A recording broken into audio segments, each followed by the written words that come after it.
I'm Tara.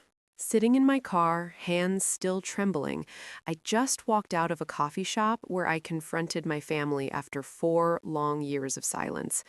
The meeting was a storm of emotions, a chance to finally say what I'd held back for so long. As I look back on this pivotal moment, I'm reminded of how far I've come and the painful journey that led me here. A few weeks ago, I received an email from my mother. The subject line, "We need to talk," sent a shiver down my spine. I stared at it in my inbox for 2 days before mustering the courage to open it. It was a plea for help. My older brother, Ryan, was going through a rough patch. He'd had an affair, his wife left him, and he'd lost his job as a high-flying stockbroker. My father, a retired banker, had a heart stent put in, and my mother was exhausted. They wanted me to come home and fix everything. This request brought back a flood of memories, memories that I'd tried so hard to bury. It all started when I was in a relationship with my late husband, Jake. We were living in a small apartment in a quiet neighborhood. Jake was a police officer, always on the front line, putting his life on the line for others. I was a nurse at a local hospital, still building my career and paying off student loans. We were expecting our first child, and we were over the moon. We'd painted the second bedroom a soft yellow, imagining it as the nursery. Jake had spent hours assembling a crib he bought from a secondhand store. "This little one is going to have the best mom," he'd say, rubbing my belly. But then, one fateful night, everything changed. It was a cold, rainy evening. Jake had left for a shift, kissing me and our unborn child goodbye. I never thought it would be the last time I'd see him alive. At around 10 p.m., my phone rang. It was Captain Thompson from Jake's precinct. His voice was solemn as he told me there had been an accident. Jake had been hit by a drunk driver on his way to a call. I rushed to the hospital in a daze. When I arrived, I was taken to a small room to identify Jake's body. Seeing him there, so still and pale, was like a punch to the gut. I touched his hand, and it was cold. I wanted to hold him, to tell him how sorry I was for all the little arguments we'd had, but I couldn't find the words. And then, a sharp pain shot through my abdomen. I was in labor 6 weeks early. The shock and grief had triggered my body to go into early labor. I was rushed to the labor and delivery unit. In the midst of the contractions, I called my parents. My mother answered on the fourth ring. "Mom, Jake is gone. He's dead, and I'm in labor. I need you," I sobbed. There was a long pause, and then I heard the sound of an airport announcement in the background. "Honey, we're at the airport with Ryan. He got a big promotion, and we're going on a business trip to the Maldives.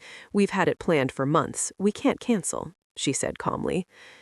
I was in disbelief. I couldn't believe that in my moment of greatest need, they were choosing a trip over me. I didn't scream or beg. I just went silent.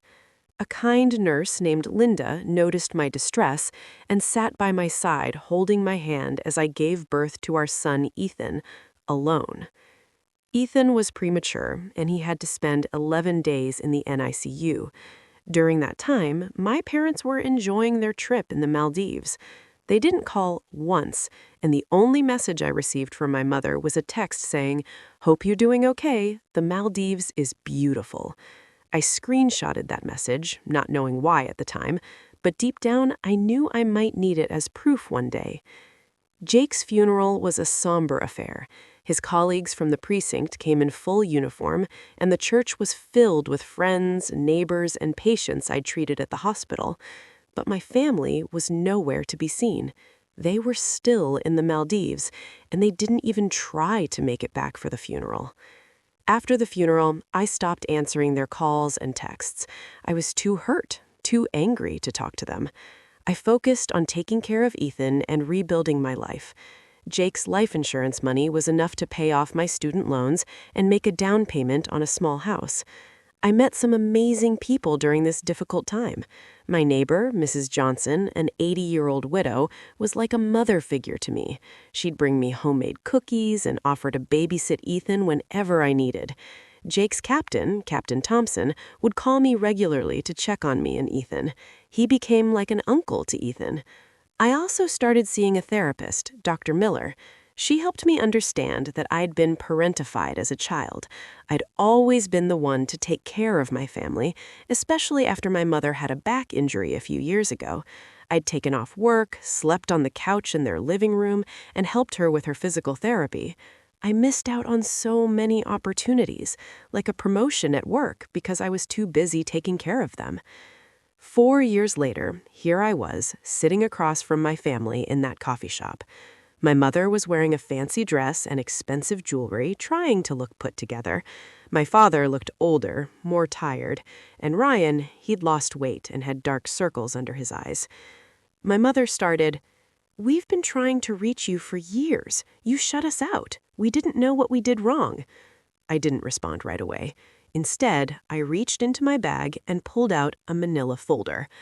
"Let me show you what you did wrong," I said calmly. I took out a screenshot of a text from my mother from 4 years ago asking me to take her to physical therapy. "I dropped everything to take care of you when you were injured. I cut my work hours, lost income, and missed out on opportunities," I said. Then I showed them the text message she sent from the Maldives when I was in labor and Jake had just died. "You chose a trip over me in my most vulnerable moment," I said, my voice trembling with anger. My father tried to interrupt, saying it was a long time ago, but I cut him off. "Trauma doesn't have an expiration date," I said. Ryan finally spoke up. "I'm sorry. I know I wasn't there for you."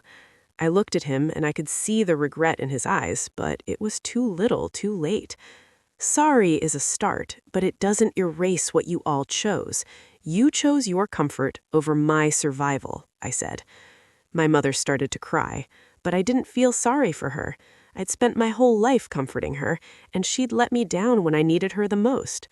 I stood up, gathered my papers, and said, "I spent years giving this family my all. I slept on your couch, took care of you when you were sick, and missed out on so much. You've used up all my love and care. I don't have anything left for people who only remember me when they need something." I walked out of the coffee shop, leaving them behind. As I sat in my car, I felt a sense of relief. I'd finally set boundaries, and I knew I'd made the right decision. 2 weeks later, I received a handwritten letter from my mother. It was full of excuses and justifications, but there was no real apology. I folded the letter and put it in a drawer, knowing that I didn't need it.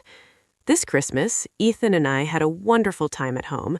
Mrs. Johnson came over with a delicious turkey, Captain Thompson brought a police car toy for Ethan, and Linda, the nurse who'd been with me during Ethan's birth, came with a cake.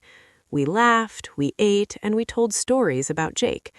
Ethan looked up at me and asked, "Mommy, why don't we see Grandma and Grandpa?" I knelt down to his level and said, "Some people are family by blood, but some people are family because they choose to be. The people here tonight, they're our family." He thought about it for a moment and then said, "I like our family." I pulled him into a hug and said, "Me too, baby. Me too." I used to think that love meant sacrificing everything for my family, but I've learned that real love is mutual. It's about showing up, about being there when someone needs you.